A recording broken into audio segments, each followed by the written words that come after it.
Hello viewers, tonight will be part 2 of the 50,000 subscribers special Q&A video. It's been about 3 weeks now since the video was posted, so hopefully everybody that wanted to ask something has come in and asked it. And tonight I will provide the answers. So we'll start down at the bottom and we'll move up to the most recent comments. Okay, this is from user Zeno00 Tehemekanikelikemenkan 720, and he or she says, "Congratulations." That's not a question, but thank you. The next one is from Cherish his. Woo! I guess he or she is pretending to be an owl. The next one comes from, why are these all so difficult to pronounce? Augustus355. Hi, I'm live. Well, most people that are able to type a comment are live. This one comes from Equarium0606, and he or she types, "Congratulations, Jordan." That's also not a question, but thank you. The next one is from Cool Retro Kid 2, and he or she writes, "Congratulations."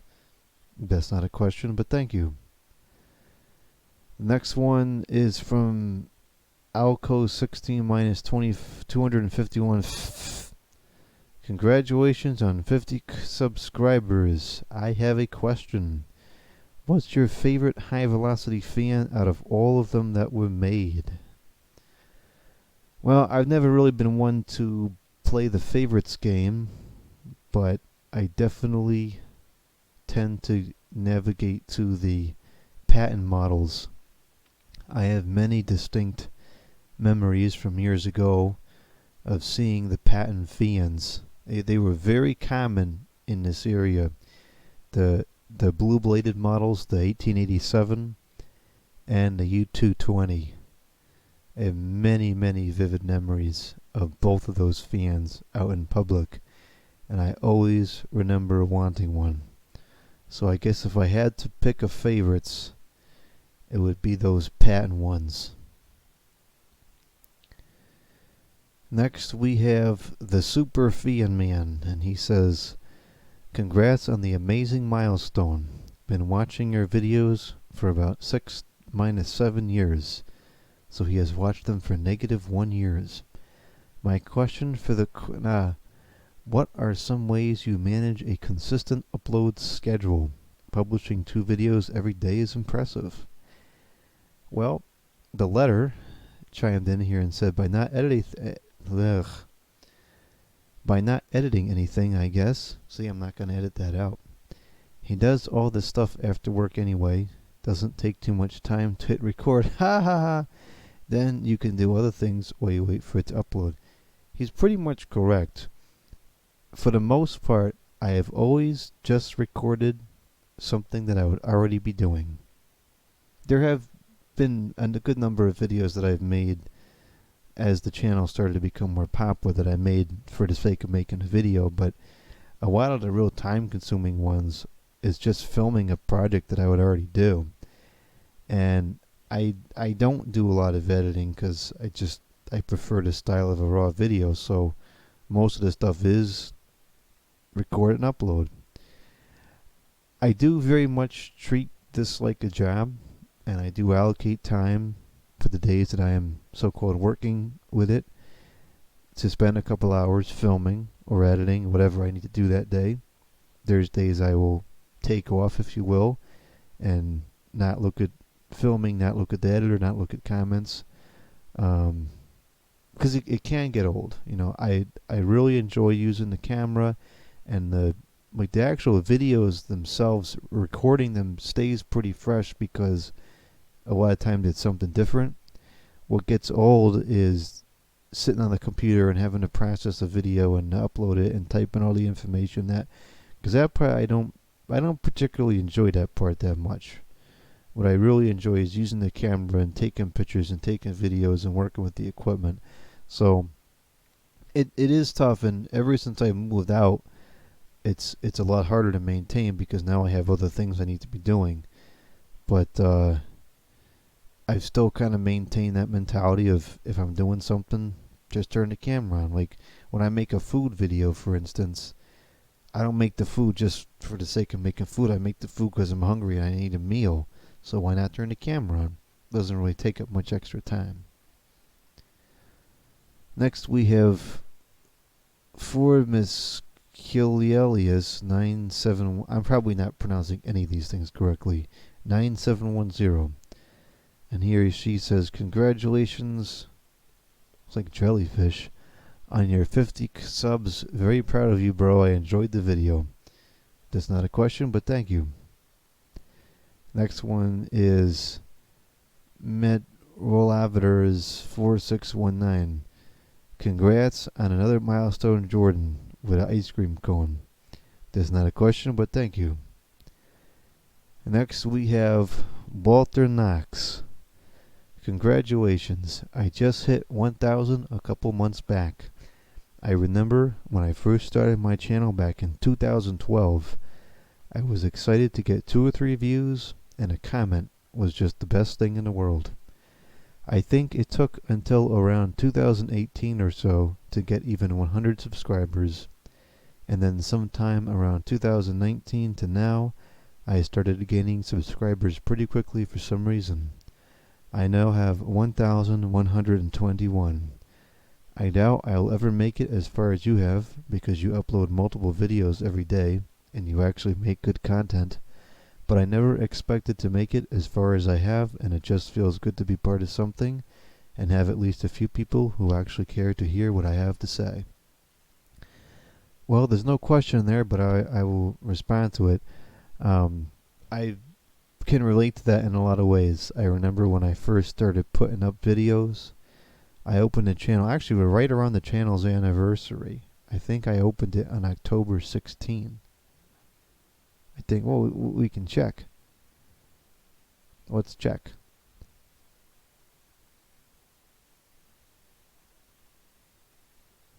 I opened the channel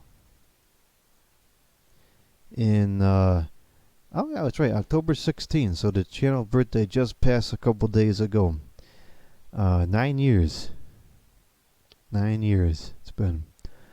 I very much remember when I was uploading the first couple of videos, and it was the same thing. If it got a couple views, it was like, wow, somebody actually watched this.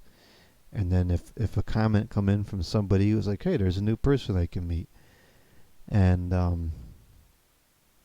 there was a period of time, it was a very short blip. Maybe I'll show the analytics graphs one day, but there was a very short blip somewhere between the time that I had 100 and 1,000 subscribers, I think, where I'd uploaded my first viral, if you will, video.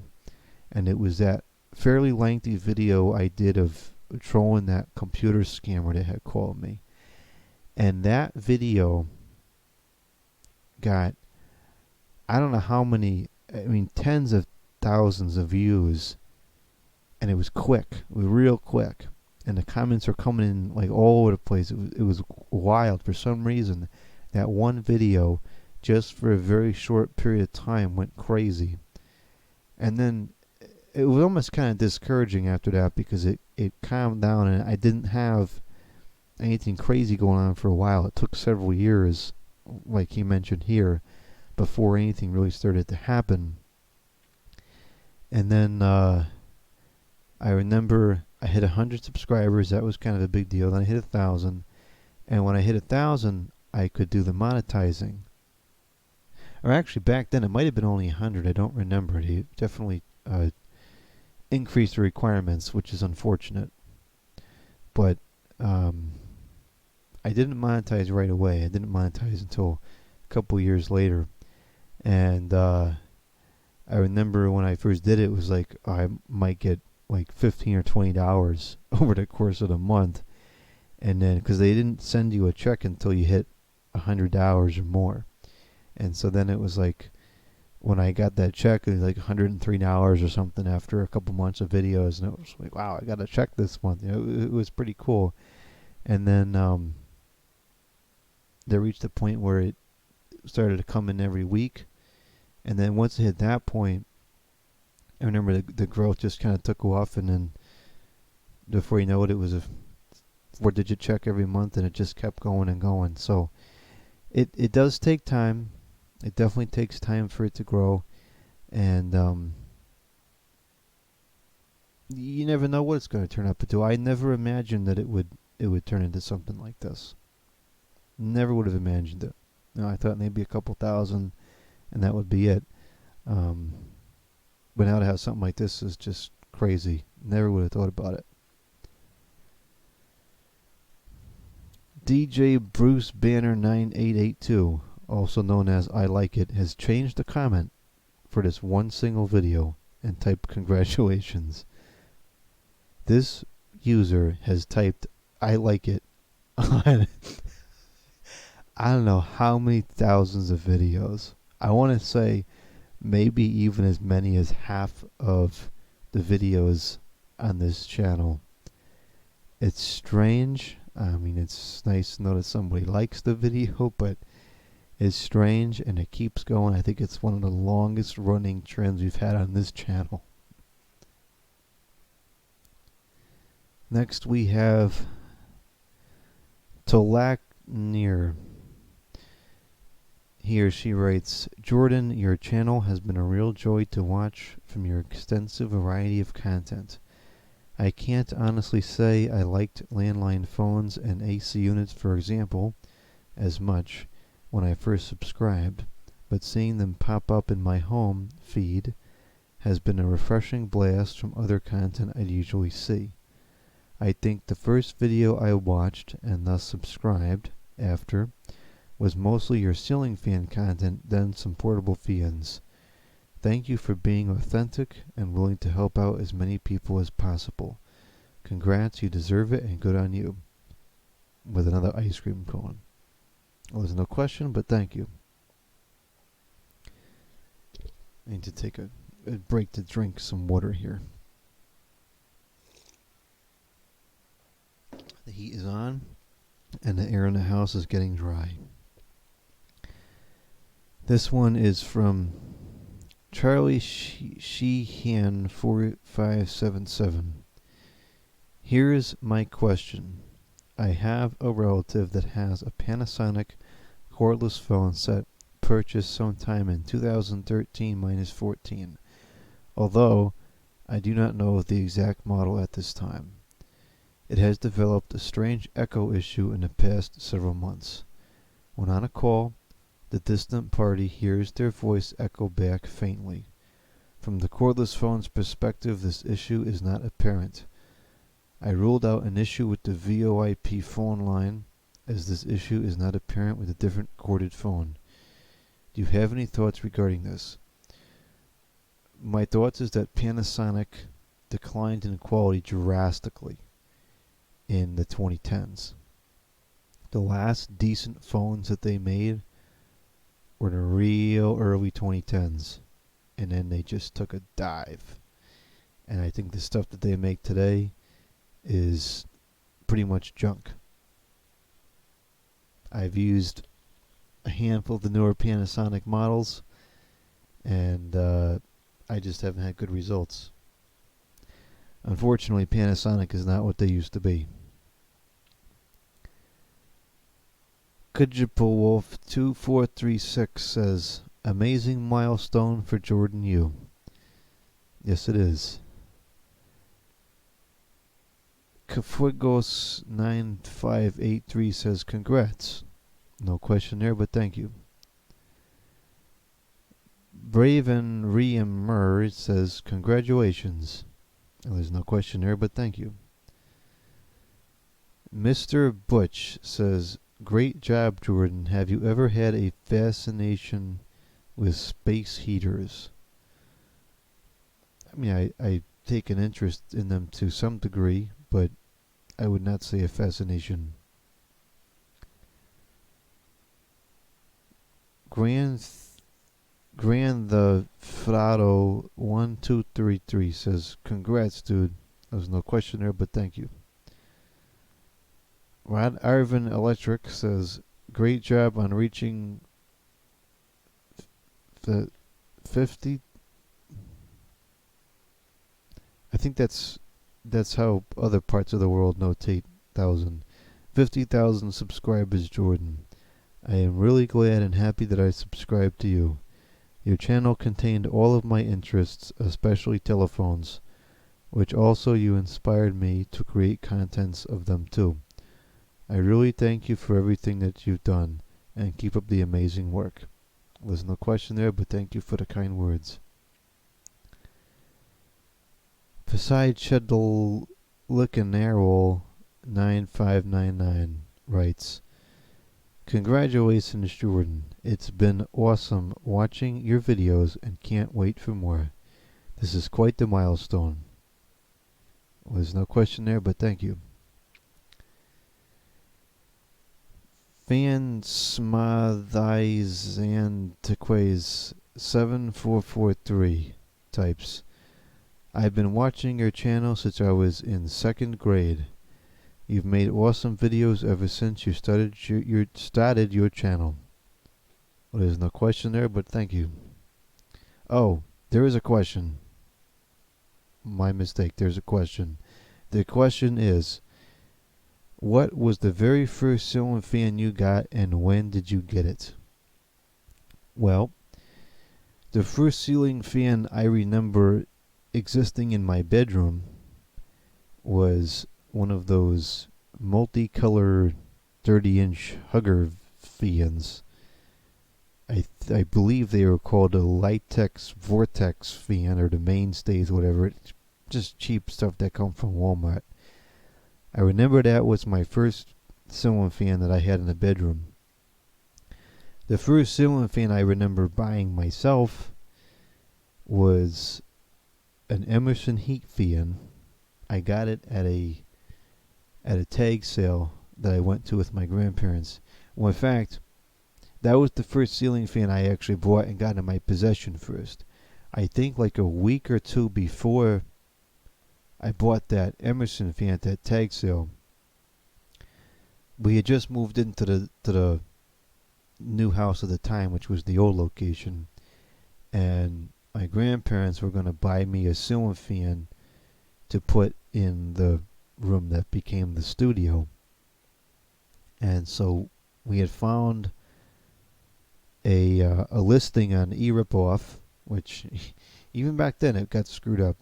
It was for a Heritage Lancaster fan and a Hunter something Breeze, and we had bought that listing, and then like a week or two after we had bought that listing, because back then these things took a long time to ship. You might buy something on the eRipoff, and it might not come for a week or two, because that's just what the shipping time was. We had gone, like a week or two after that, we had gone to a tag sale, and it had this Emerson ceiling fan on there, which I've shown videos of it many times, and it cost $2, and it was such a great find. I still have that fan in my studio today, and that's actually why I wanted that to be the first fan I put in the studio here, because it was symbolic of the first fan that went in the studio back then.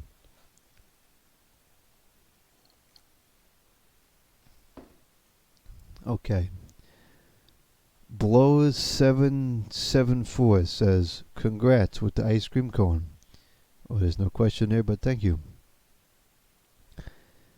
Mbankvake says, "Congrats. I have been watching since later last year, and I am always excited to see your new uploads.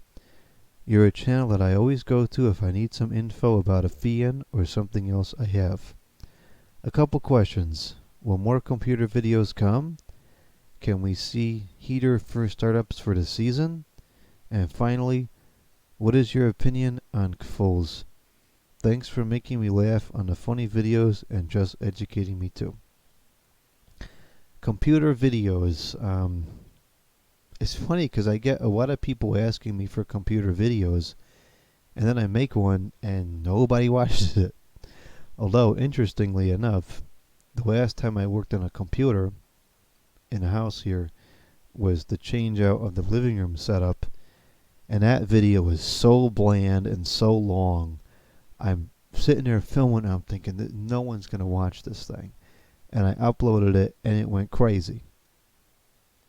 So I do have more computer videos to come. I have a large collection of laptops I need to set up. I would say upwards of 10. So we'll have videos of those. It's kind of sad though, because I feel like my era of really being able to enjoy the computer is starting to come to a close as Windows 7 starts to run out of time.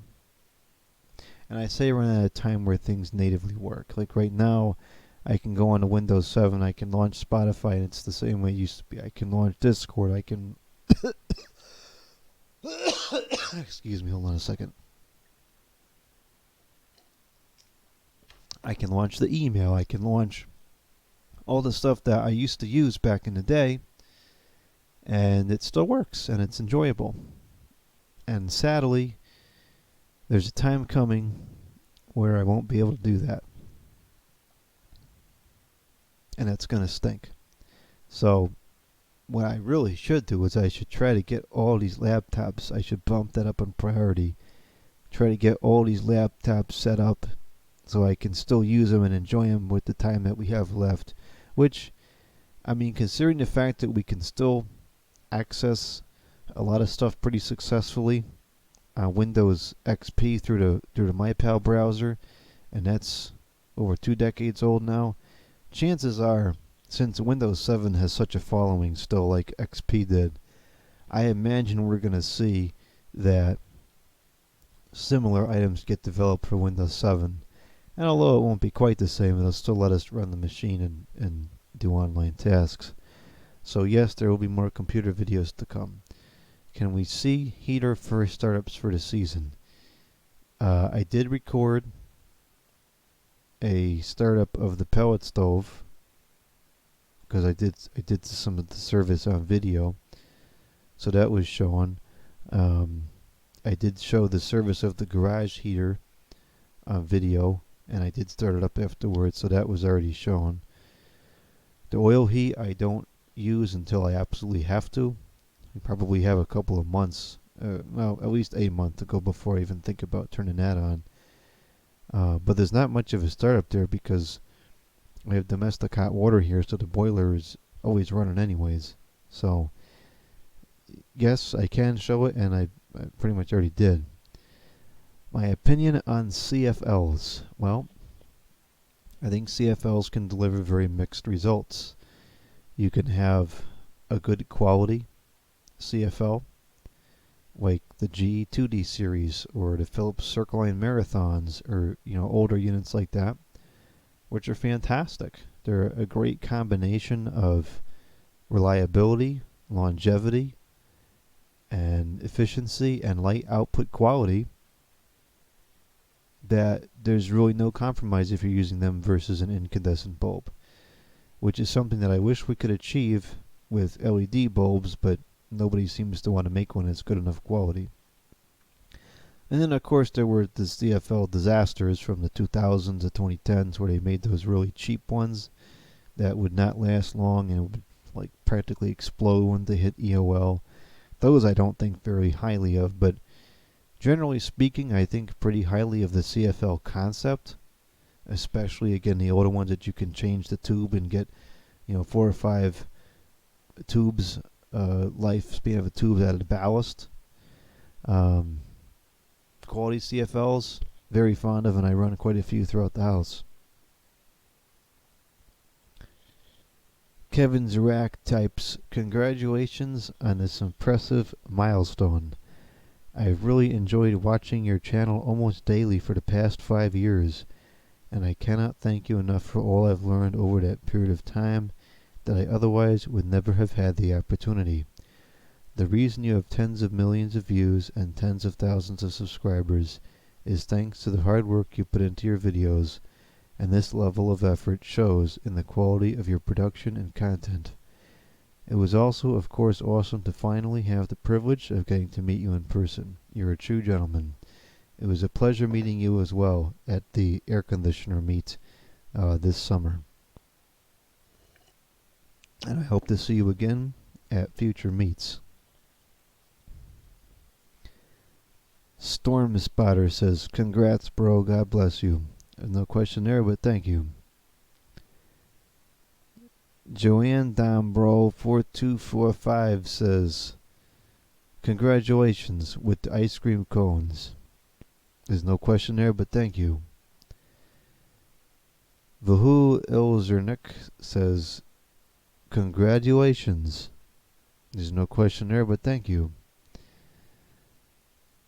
Versed Bridge 4007 says, Nicker bro, congratulations on the Tubu accomplishment. There's no question there, but thank you. Lamont the Famian says, congratulations, bro. So glad by the grace of God you made it to 50,000. I hope to see more videos on your servicing portable fans, especially the blue-bladed ones. Those are my favorite, but I would like to see more of those videos. I am a big fan of fans and startup sound motors. Bitu, bro, I turned 50 today, 9/24/23. Well, happy 50th birthday on 9/24. My birthday is also in that month. I do need to get back to fan servicing videos. In fact, I kind of miss doing those projects. The holdup on it is I don't have a good sink to work at for cleaning stuff right now. So it's in the next month or two. I'm gonna try to get a sink installed downstairs so that I have somewhere to work. I have the dishwasher, which is fine, but there's a lot of things I wouldn't put in there, so I need somewhere to wash stuff. I suppose I could use the bathroom sink for smaller projects, and I could use the bathtub too, but it would be inconvenient because I don't have the hose on it like I did at the old location.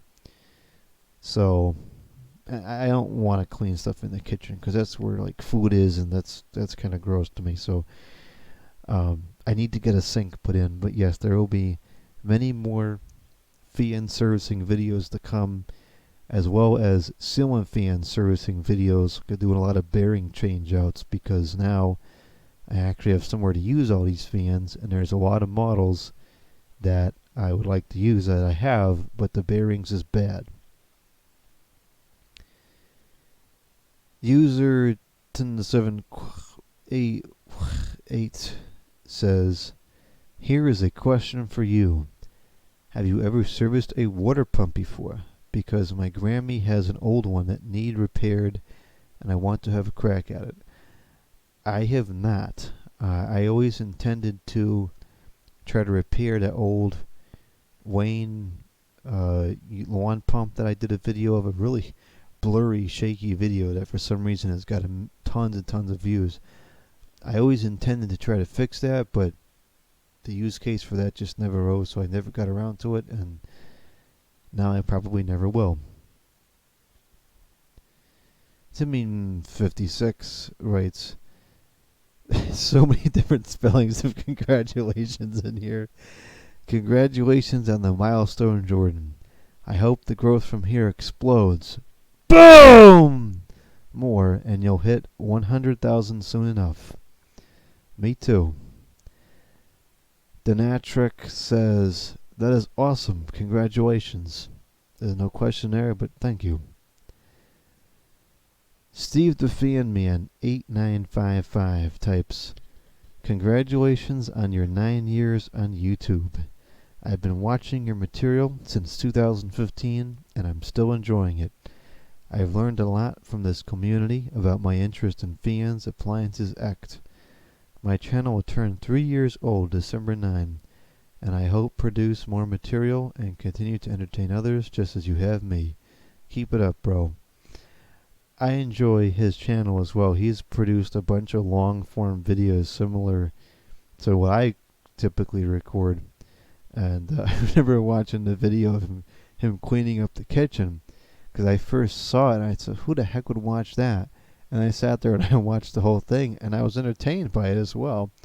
And so then I recorded a video of cleaning up my kitchen, and people watch it. It's incredible. Alex the Fan Collector types, awesome milestone.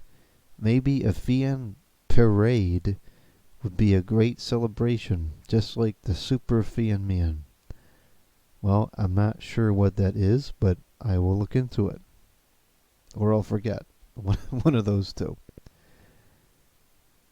Kyle Persoad 9528 types, congratulations, Jordan. I don't know what that is. Some like circle on 50k subs. Very nice, and it's crazy how much it grew and how much more it's developed. And thank you for making this channel. I've learned a lot of stuff from you, like how to service fans, how to clean air conditioners, and how to fix stuff. Appreciate it very much. Without you, I don't think I would be collecting fans. There's no question there, but thank you for the kind words, and I'm glad you enjoy the videos and that they have served as an inspiration. Sonic's Tales Lover 04 types an edited comment. Congratulations, the amazing and funny Jordan Yu, on 50,000 subscribers. I am proud of you. You deserve all the support from your viewers, including yours truly. With a circle. I have been watching your videos for around 6 years now. It has been a thrilling ride so far. My top favorite genres of videos from you are the computer videos, the telephone videos, the cooking videos, and the driving videos. You make phenomenal content.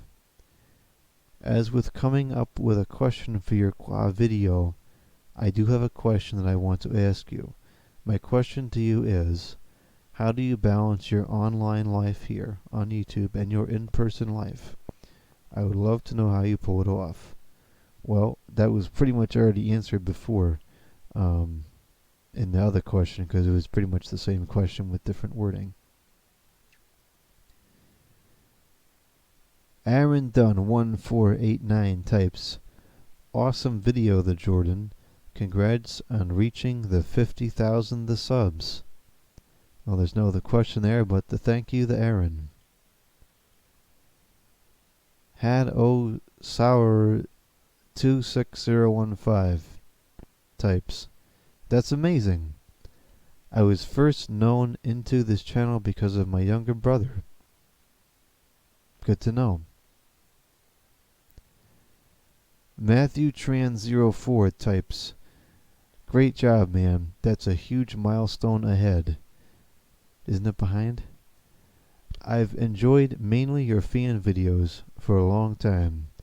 Your videos were very handy over the years in helping me fix my fans the right way. Keep up the content, man, and hope you get more subs. There's no question there, but thank you. Mostly fans types, congrats. The channel is a great reference for a variety of topics. There are videos I've watched several times about servicing particular fans. One thing I really appreciate is the calm and cool demeanor with which you present things. It seems like people are always yelling on YouTube these days.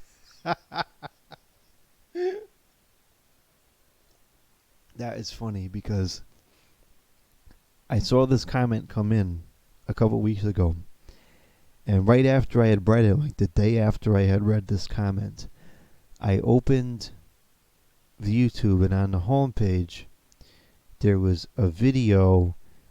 It was a music video of a particular guitar, and there was nothing like rambunctious about the video, but the guy was shouting the entire time. Not angry or fresh, just shouting for the sake of, instead of speaking like I would be speaking now, he was just shouting. And it was really obnoxious to watch.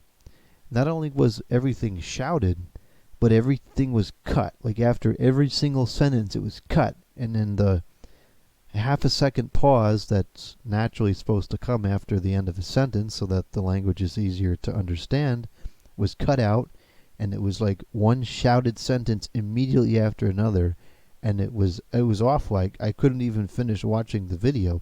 I wanted to because I wanted the information that was in the video, but I couldn't follow or tolerate the shouting and the rapid cuts of the video.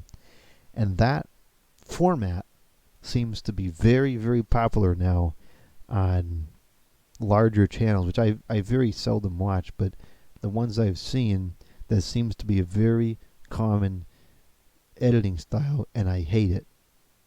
So that's why I don't cut the video a million times, and sometimes I go slow, and that's just the way it is, because that's what I like, and I'm glad to hear that somebody else appreciates that over the screaming and the cuts, because it drives me nuts too. There's no question there. Okay. Harry 10 types, congrats dude, you have a great channel. I'd like to see more durability tests and crushing stuff with your Jeep. Thank you. There's no question there. Oh, it's kind of a question. Funny enough, as far as the durability tests are concerned, one of the very first videos I ever uploaded was a durability test. I believe it was of the Uniden waterproof phone. They put this feature back of the oldest video, which is nice. Yeah, here it is. See, I threw it down the stairs. I think I dropped it in the water. A space and the furniture and how it's oriented can do so much. Hi, my name is Jimmy. Description. Yeah, but here it was. I think we dropped it a couple times.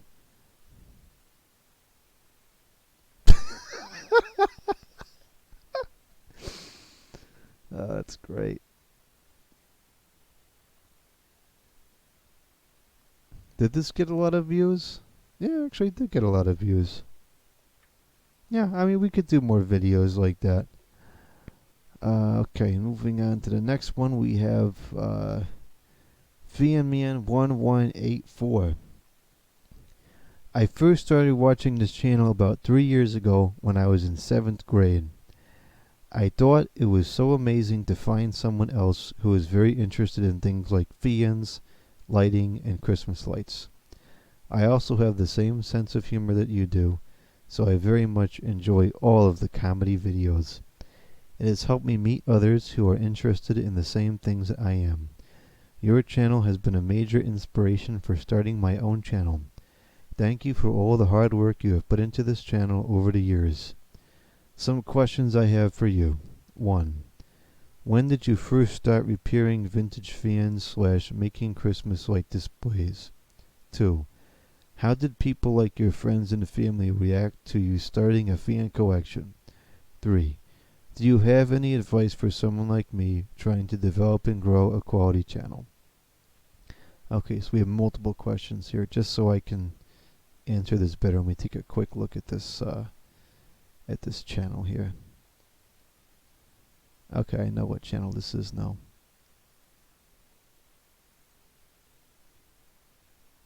So this is a young channel. It's only been around for about a year. This fan, that's a very important fan in my collection. I have one, but it's in pretty bad shape. But that's for another video. Okay.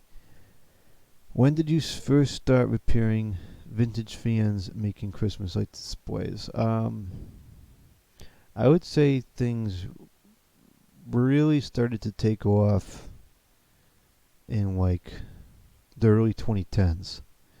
I remember having some fans. I remember getting some vintage fans in the late 2000s, and doing like cleanup on them, but that was about it. I didn't know too much back then, limited to what I could obtain. When I started working, then I had money. Now I could buy stuff, and that's when it started to get out of control. And then, of course, as the stuff, as I got more units, I started to learn more about how the stuff worked, how to fix it, what the good practices are. So somewhere around 10 to 15 years ago is when it started to really ramp up. And same thing with the Christmas lights. I remember my family always put a lot of Christmas lights out. My mother enjoys them as well, so she always put a lot of them out. That was something I remember doing from as far back as I can recall. My grandparents always had a good number of Christmas lights out at their house. So I'd say I've been around the Christmas lights pretty much forever. Number two, there was a lot of resistance at first, and arguably there still is to this day, but it's definitely calmed down. My friends never thought much of it. Family thought it was kind of out of control. Arguably it is, but it is what it is.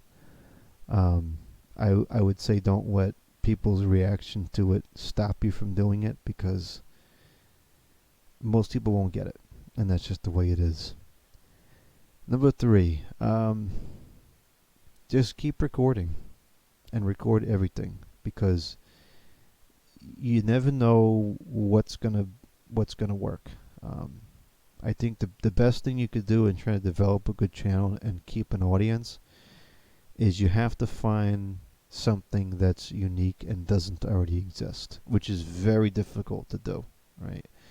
In my case, the telephone's ringing was a completely new concept on the internet. There was no, I mean, with the exception of maybe one or two random ones here and there was no videos of a million phones around the house getting a call. It didn't exist. And so when I started to put that out there, people were flocking to it because you couldn't get it anywhere else. And I think that, well, I know that those videos hold probably close to the majority of the channel's stock, if you will. Those videos were definitely important in the growth of the channel because it was unique. And it is tough to find content like that, because at this point there's so much video, so much of everything is out there. But chances are you've got something in your house or in your collection that nobody else does, and you can do something where you come up with something that nobody else does, and you can record it. And just record everything, because you never know. Like, for example, I uploaded a video several years ago. It was a stupid video where I was trying to record a ceiling fan, and I sneezed like 1 or 2 seconds into it and it interrupted what I was saying. So I just stopped and redid the video. But I had this couple second outtake. I said, might as well put it up there and see what happens. For whatever reason, that particular video went crazy. And it has at least tens of thousands, if not into the hundreds, of views. And I have no idea why. It's a stupid video. It's not even that funny. But yet, for whatever reason, it's got tons and tons of views. And so, you never know when something might get views. So, try to find as much unique stuff as you can. Put it out there and see what gets views, and focus on what people seem to respond to. Another thing is, sometimes people can record something that's common or produced by other people, but people will flock to one given channel because of the personality behind it. There's some people, like, for instance, UXW Bill comes to mind, or V Westlife, that can record a video on a mundane object that everybody knows and has, and talk about it for 45 minutes and make it completely captivating. Not everybody can do that. Some people can. Maybe you can. I'm not sure. But that's something that you can try as well. Certain people might go to your channel because they like your personality. They like the way you present. So you just have to give it time. It doesn't happen overnight. Sometimes you got to give it years before it's going to get anywhere. Cheryl5929 types, what is some advice you would give to someone starting their first job? Also, I'd like to see some videos of your shoe collection. Okay, it's a really good question. I will say two things that my grandfather told me when I first started work. Actually, three things. Number one is save the money. One of the first things I hear people do all the time is they get a job, they get a paycheck, and then it's gone the next day. And that is detrimental. It's a fatality. My grandfather always told me, save the money. I don't have to save every single penny, but save a lot of money and start early on, because before you know it, you'll have a lot of money. Right? I started saving money as soon as I started working. And over the course of 10 years, I had 6 figures in the bank. And that's how I managed to buy the house. And it's all because I saved money from every paycheck. Secondly is, and this is going to vary from job to job, but always keep a log of everything you do at your job. Have a notebook where you type in, what you do, you describe the projects you've done, because this will help you in a couple ways. For one, if someone calls you out and says you made a mistake or you did something wrong, you can go back and you can say, no, this is what I did. I did it at this time and I wrote it down because I did it. And that holds a lot of weight, right, in a situation like that.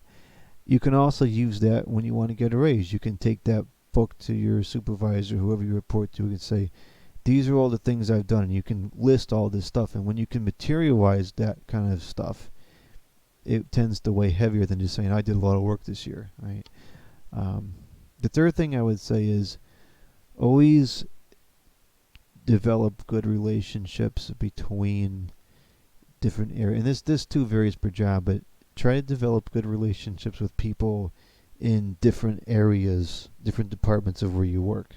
For example, I work in an educational facility, and we have a department that does the telephones. We have a department that does the networking. We have a department that handles the television sets, and we have my area which handles the computers. And so, like, to give a real world example, if I get tasked to set up a conference room for an event, right? One of my techs will set up a computer, but then I need somebody else to set up a telephone. And let's say something gets screwed up and the telephone breaks the day before we need to make a conference call, right?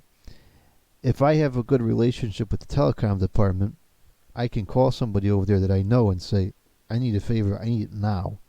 And that person, because I will do that for them, that person will come and help me right away. And as opposed to, like, if I don't like that area or they're a pain in the neck to work with, I might call over there and they say, oh, we'll get to it. And then it screws me over because I was supposed to have this done, but I needed that other person. He doesn't like me, I don't like him, so we don't work good, and it's bad. So always try to develop good relationships with people in other areas, because it'll help you all the time if you have that kind of a job. As far as videos of my shoe collection, I could. The reason why I've never filmed videos like that is because there's already other channels out there to do that, right? Same thing with this. There's other videos that show that kind of stuff, and I've always tried to focus the channel on stuff that doesn't already exist, right? Because that's what makes the channel unique, is it's content that you can't get somewhere else, and that's what keeps people coming back. So I could throw up some videos like that and see how they do. I had no opposition to it. Alex the Fan Guy types, congrats, I still remember when your channel had less than half the subscriber count it's got now, and it really doesn't feel like it was all that long ago. You've come a long way since the old recording set with all the ceiling fan motors hanging everywhere and the AC that was always audible in the background. Oh, I don't miss that at all. For the Q&A, what do you consider the most important lesson you've learned from all your repairs? And the letter said, excellent question, which I agree, that is a very good question. Well, there's a lot of things I've learned from working on different equipment. I've learned a lot of things to not do. I think some of the most important things is if you're working on something and you get tired, you get hungry, you get frustrated, you just get sick of doing it, stop and put it away. Because if you're working on a project and you're not feeling it, you're not liking it, it's not going well, you can keep doing it, but it ain't going to work. It's going to come out poor, because you're going to start rushing just to get it over with. Then you're going to start cutting corners, and that's when things break, and it's not good. You never want to work on a project with a bad attitude. And a lot of times, things go wrong, especially if you're going into a piece of equipment for the first time that you've never worked with. You're probably going to hit somewhere that you don't know what's going on. It's going to get frustrating. It's going to be confusing. The best thing you can do is just take a step back, take a break, and go back to it later. And sometimes, this really isn't great either, but sometimes I'll be working on something and it just annoys me. I stuff it into a box and put it away and look at it 3 months later. Because sometimes when you clear your mind and you refresh and you go back to it, the solution actually becomes obvious and you can figure it out in 15 seconds, even though you've been staring at it upset for an hour and a half. I've had that happen so many times. The power of a refreshed and cleared out mind is unreal. That's probably the best thing I could tell you. It does help to learn from those that have gone before, but sometimes the people that have gone before don't know the best way, and it's possible you may find a better way to do something. So, take advice from other people, but don't be tethered to it to the point where you can't come up with your own ideas, because you never know. So that's what I would say for that. That's some good information. Next we have Therian Dam Tikov 7366. Congratulations, I have really enjoyed this channel over the past 8 years. The videos are always in depth and great quality. You always cover a broad spectrum of topics, which always provides entertainment when a new video is uploaded. There's no question there, but thank you. User -ERK17 for you says, congratulations, Jordan, with the ice cream, I guess it is. I don't know. The channel is brilliant. There's no question there, but thank you. Spiritual Agency says, congratulations on reaching 50,000 subscribers. There's no question there, but thank you. BoxFN 2008 types, congratulations on your channel's milestone. My question is, do you own any window air conditioners with a rear curved condenser coil? Do you think there is an advantage to this design? And I typed this just to get more information so that I could accurately answer the question. And he said, it is a common design of 90s and early 2000s Panasonic air conditioners. The rear condenser coil wraps around the side of the cabinet and continues to behind the compressor. An example would be the Panasonic U921 Chipotle with the blue coil seen on Google image search. So I did search this prior to the video just to make sure that it would actually come up, and it does. So let's take a quick look at this here. So this, I believe, is the one that he was talking about. So I have, oh, for heaven's sakes.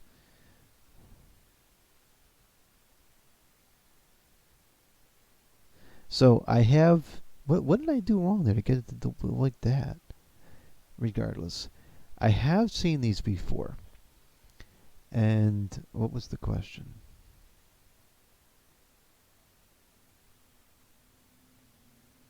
Okay, that was the question. So I don't quite know how these work. I don't have one. I have never serviced one.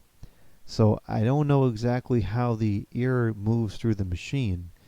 But presumably, if the coil goes through the side, that's given a lot more surface area to the coil, which should be a significant advantage, because when it comes to this form factor of unit, they're just about always undersized in terms of condensing capacity, which is why the efficiency is so low. So if you could expand the coil surface area and get more heat exchanged by curving the coil around the sides, then that's brilliant. Now, on the other hand, if it's so simple, why wasn't it used? I don't know. Maybe it doesn't do any good at all. I believe Whirlpool also had some units that were like this with the wrapped coil around it. Now I want to find one just to see how it works inside. My speculation would be it pulls air in from the side over the coil on the side and then pushes it out the back. But then you're going to be missing a lot of the surface area on the side as it curves, so then is there really an advantage? I don't know. It's an interesting concept, and it seems like it would improve the heat exchange, but I don't know the actual theory behind it. And now I'm going to be on the lookout for one to see if I can get one to find out. Showing Vintage Fans types, congratulations on hitting 50,000 subscribers. I've been watching your videos since 2020. I have learned so much during these past couple of years by watching your repairing and servicing videos. By the way, when will you make an initial checkout video about the AMC window air conditioner? Well, I don't know, because I bought the parts and I thought I'd do it the next day that they came in, but I never did it. So I don't know. I think part of the problem was I got hurt shortly after those parts came in, and I couldn't physically move the thing because it's so heavy. So I do have the parts still. I actually know where they are by some miracle, and I want to do some cleanup in the garage. So quite possibly, as I clean up the garage and have the unit accessible, I would try to do it then. So hopefully soon, but I don't have the best reputation of getting to projects quickly. Metal Country Fan 9294.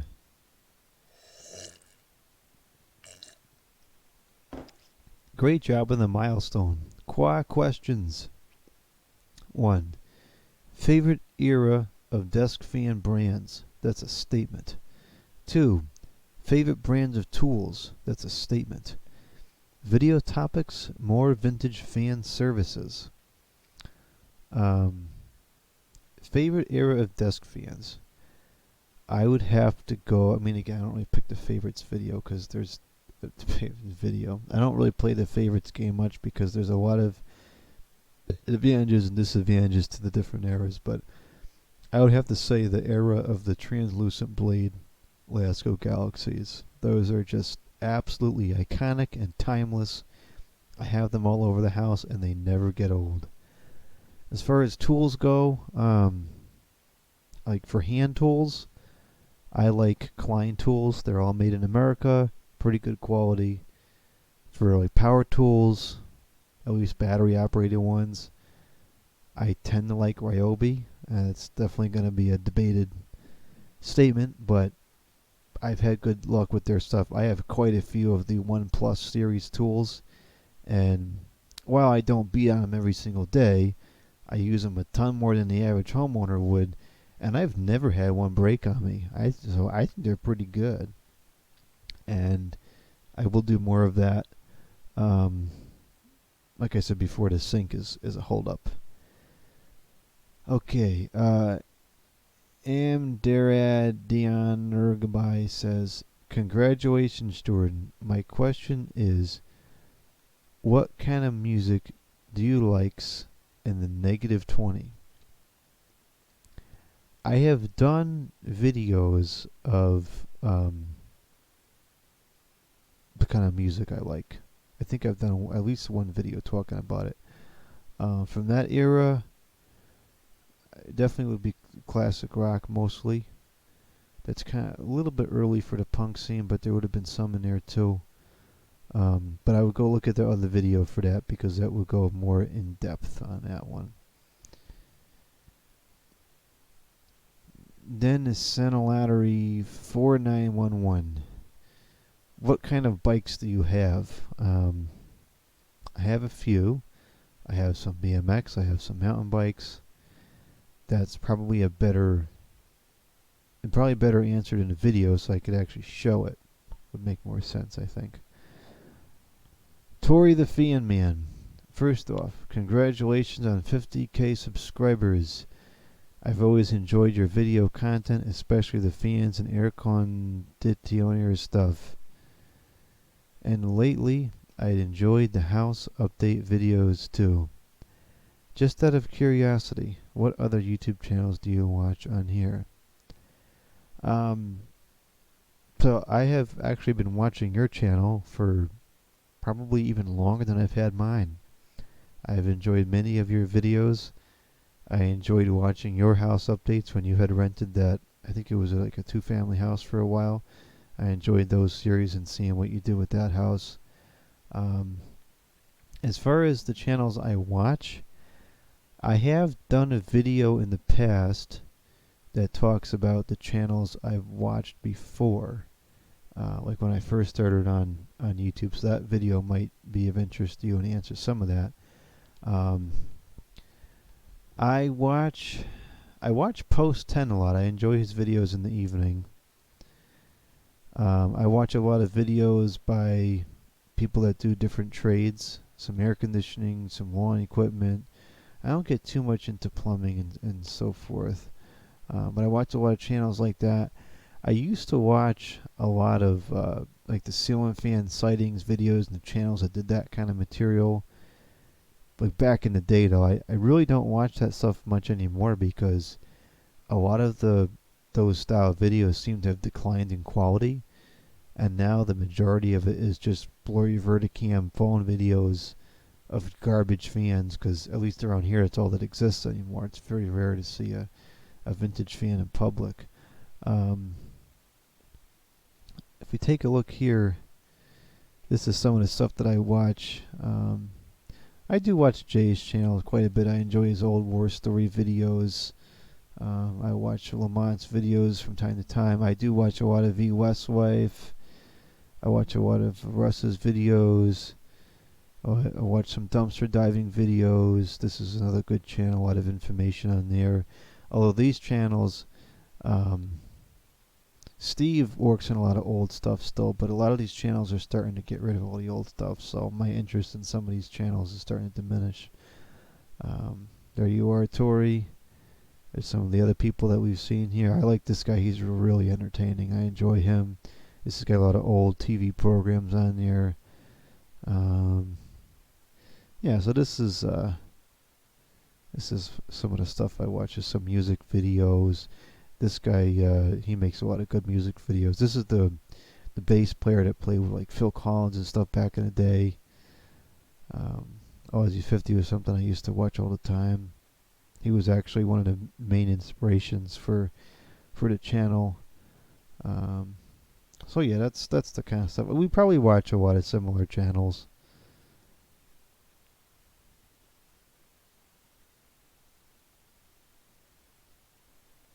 There's UXW Bill. He doesn't post much anymore, I don't think. It's been a long time. That's ironic. It looks like he just posted some videos recently. Oh, it's one of those reviews, which I usually don't watch those videos.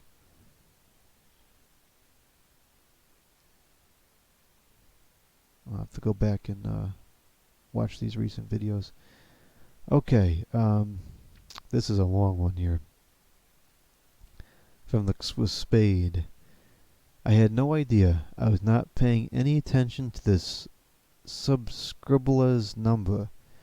I found this channel in 2017 when I was looking for help with a Lakewood box fan, and you seemed to be the only fan channel that consistently responded to the comments box.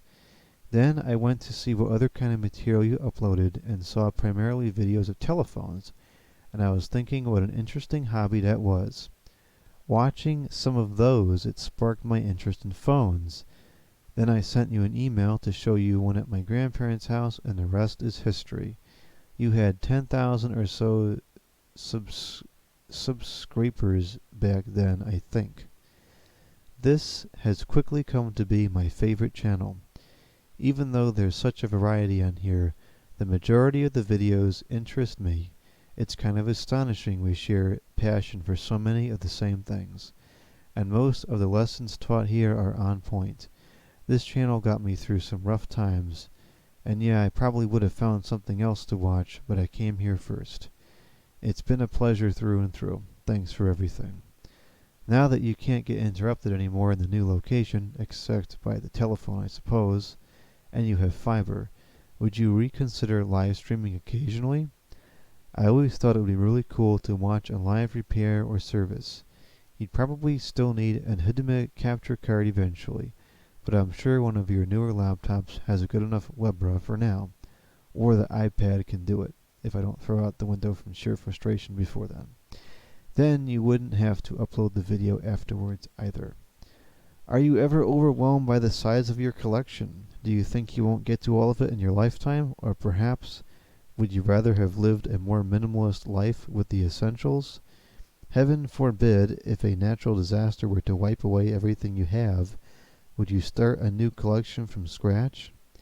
What productions do you enjoy the most and least?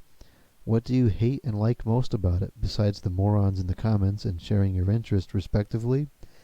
How has being a YouTuber changed your life for the worst and better? Okay, this is going to take some time to get through this.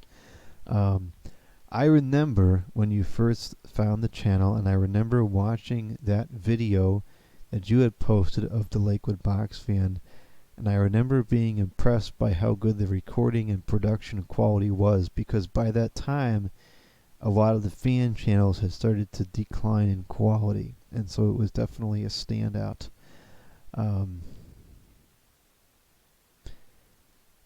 You were the first person I met in person that I know of through here. And I'm glad we were able to share that experience, knowing how important the channel became to you. And I too have found through some of our conversations, I remember a couple of things I mentioned that I noticed and thought was interesting about stuff that I figured nobody else on this planet could possibly care about. And then you said, oh, I found the same thing interesting. And so I thought that was funny too.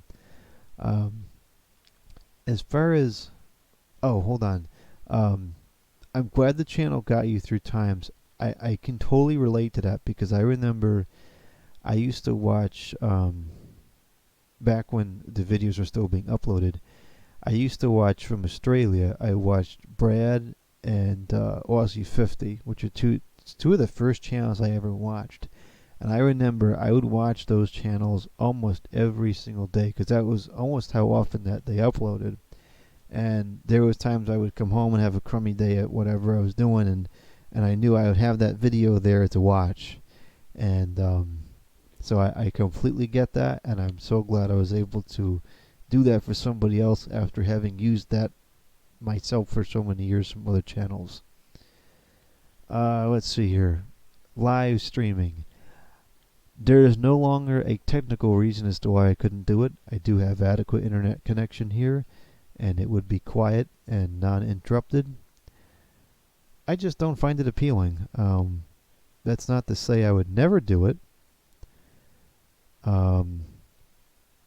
Part of what deters me is that it just seems like it'd be really complicated, and I hate complicated stuff on the computer because I deal with that all day at work, and I don't want to deal with it at home.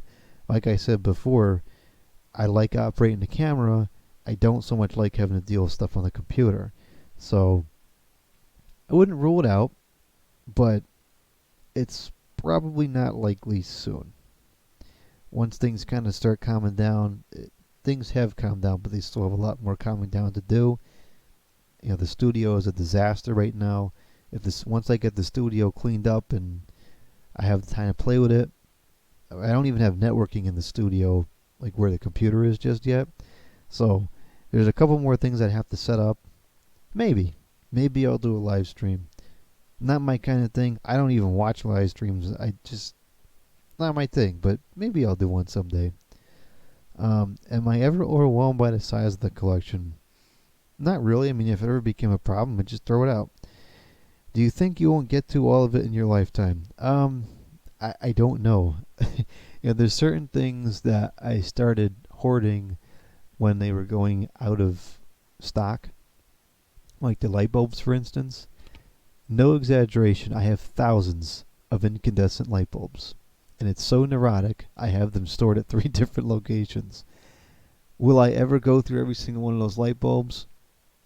Probably not. Will I ever run out of fans? Probably not.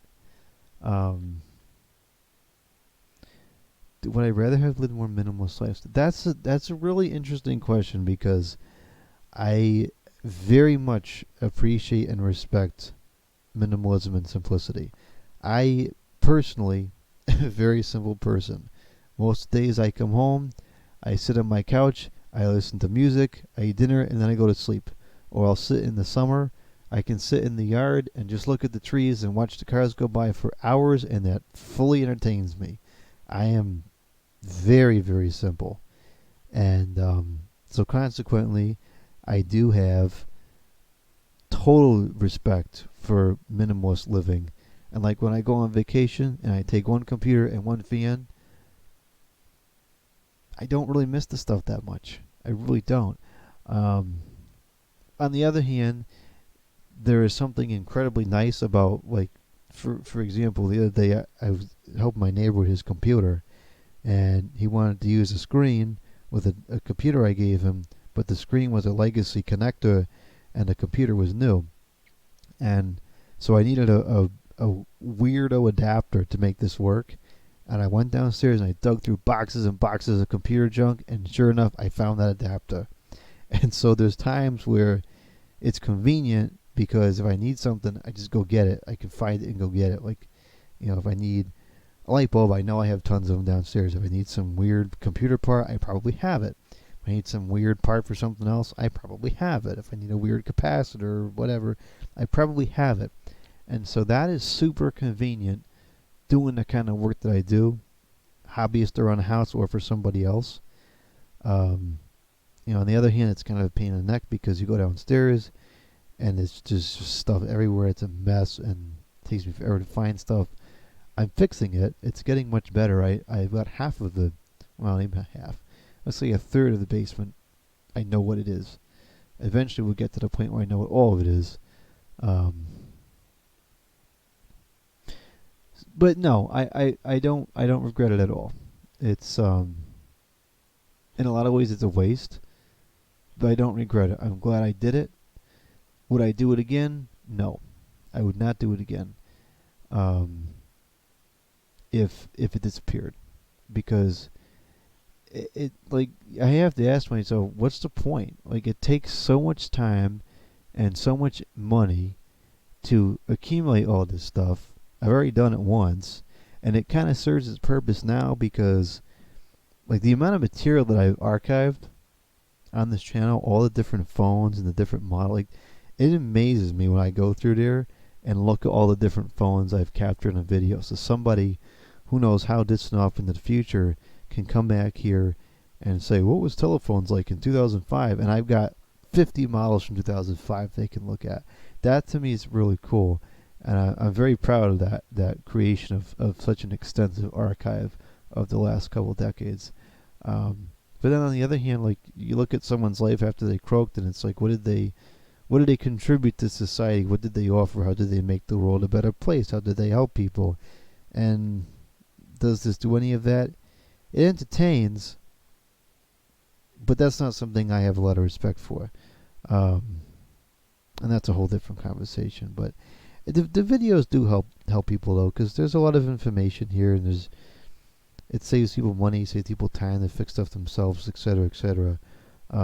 So I'm glad I did it, and that if I could start over, back to life day one and do it, I would do it again. But if it all disappeared from a hurricane or something, I wouldn't redo it.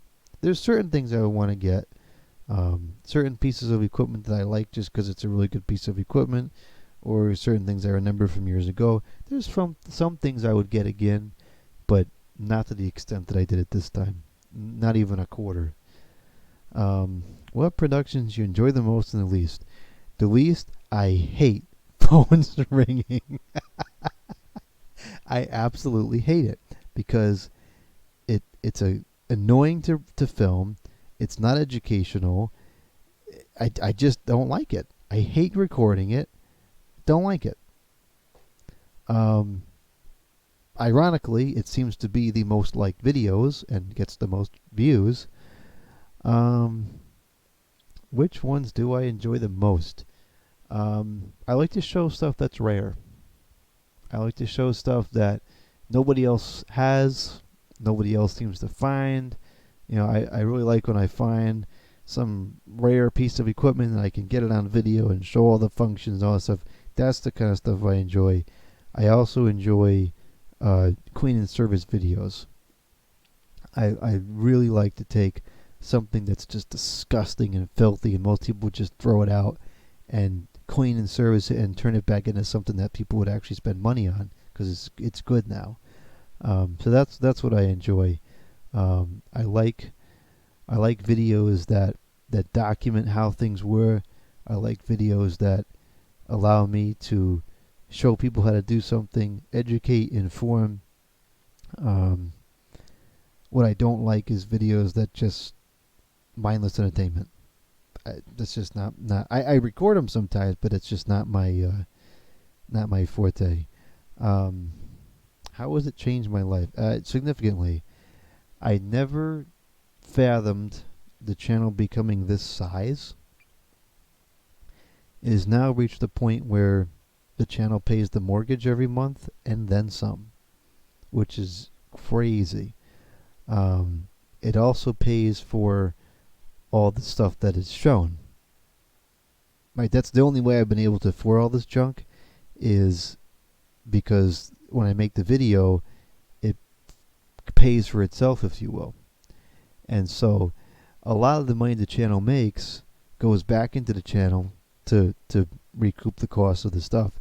So I would never have been able to develop this kind of a collection if it wasn't for the revenue that it generates on the channel through the videos.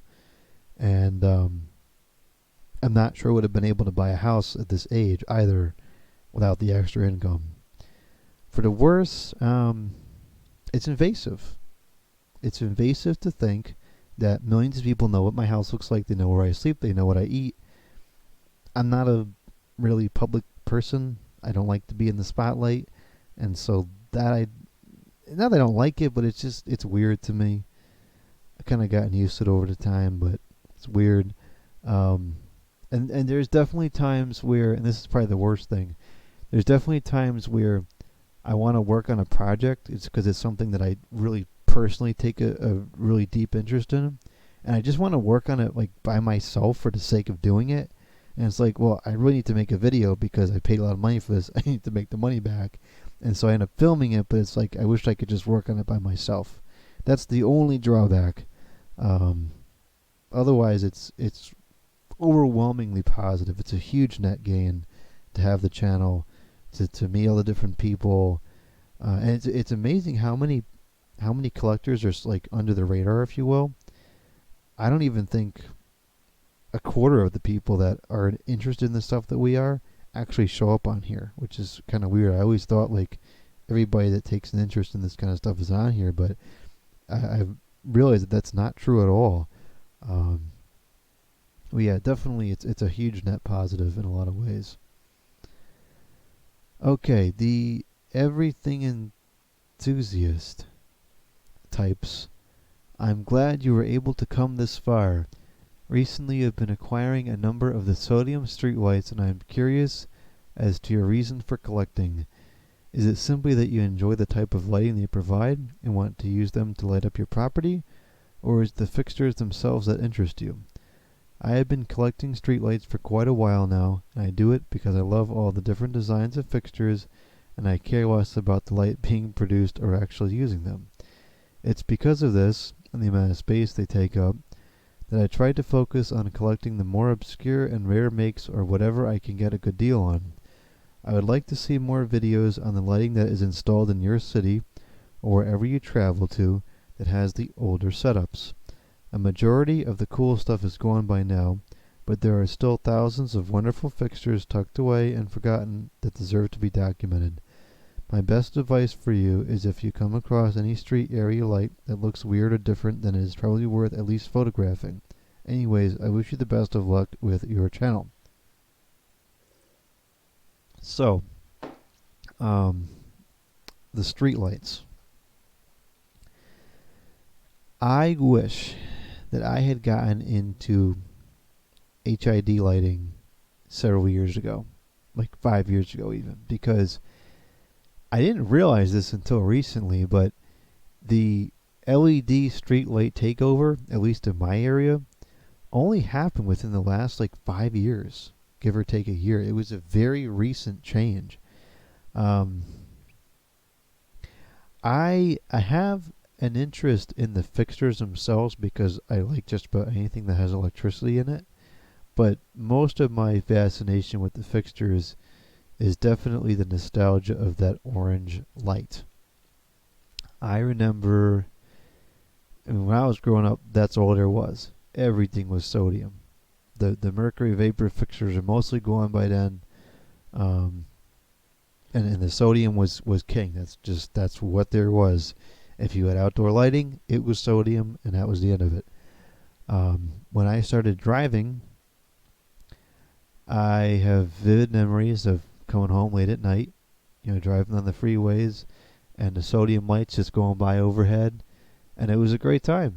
Experiencing the freedom of having a car for the first time and being able to go out and do stuff at night. It was fun. It was good times, and was a nighttime person when I was younger. I liked to be outside at night.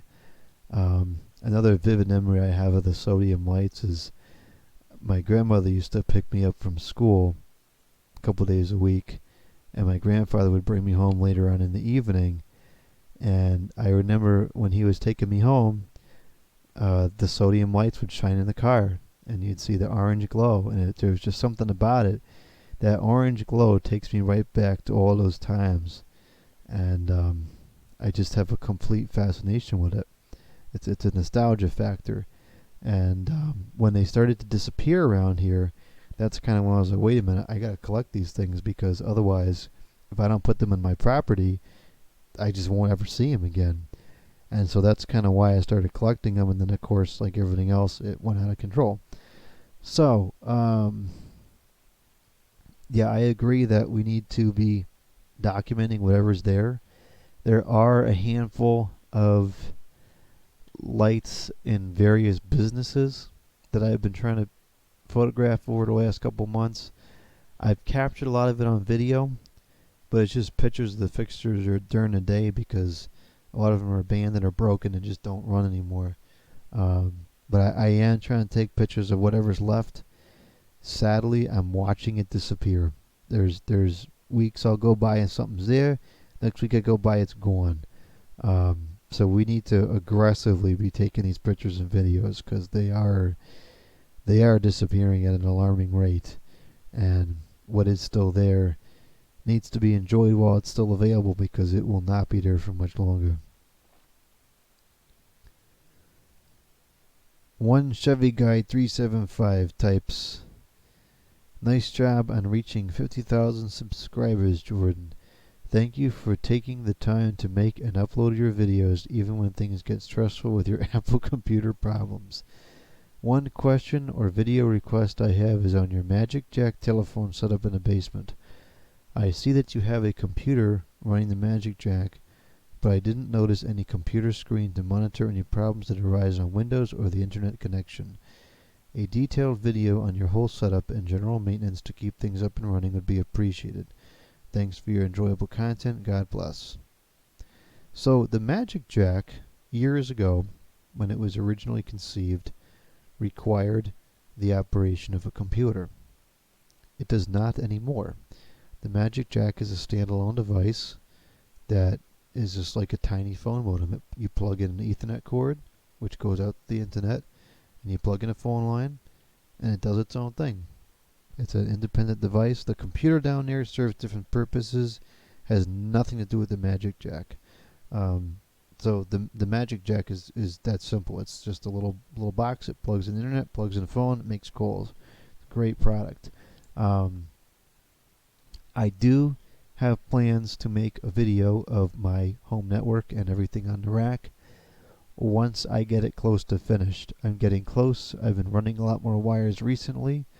Once I have everything run and operational, I will show that on a video. In the meantime, I do have a video that I think I have a video that shows my home network tour of what I had at the old location. And while it's on a much smaller scale than what I have here, it might answer some of your questions about the Magic Jack and how things are set up. Corp0001 types, super awesome. Wow, I had no idea how many subscribers you have. Over 4,000 videos, amazing. Keep up the great work. There's no question there, but thank you. At RealTunev, have you ever tried computer programming coding? If so, what do you think about the difficulty of it? I studied computers in college. I had to take a couple of computer programming courses, and I hate it. I hate computer programming. I can't do it. I don't understand it, and that's it. I hate it. I'm a visual person. If there's no graphic interface, I simply can't understand it.